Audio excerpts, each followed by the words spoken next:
মাধ্যমিক ও উচ্চ মাধ্যমিক পরীক্ষার সময় পরিবর্তন হয়েছে। পরীক্ষার সময় এগিয়ে গেছে। মাধ্যমিক পরীক্ষার আগে স্কুলে শিক্ষকদের প্রবেশের সময় নিয়ে নির্দেশিকা জারি করল মধ্য শিক্ষা পর্ষদ। শিক্ষকদের অনেক আগে বিদ্যালয়ে প্রবেশ করতে হবে।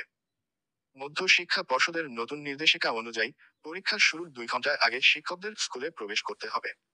এমত অবস্থায় শিক্ষকদের সকাল 8টার মধ্যে বিদ্যালয়ে প্রবেশ করতে হবে।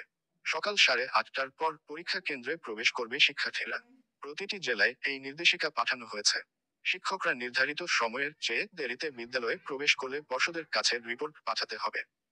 মাধ্যমিক পরীক্ষার সময়সীমা এগিয়ে এনেছে মধ্যশিক্ষা পর্ষদ। সকাল 9:45 থেকে দুপুর 1টা পর্যন্ত পরীক্ষা অনুষ্ঠিত হবে।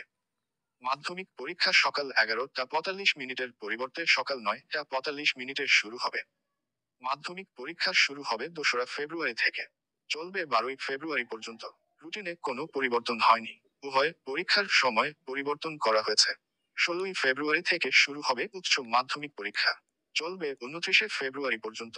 উচ্চ মাধ্যমিক পরীক্ষার সময়ও এগিয়ে আনা হয়েছে। উচ্চ মাধ্যমিক পরীক্ষার সময়সূচি একই রাখা হয়েছে।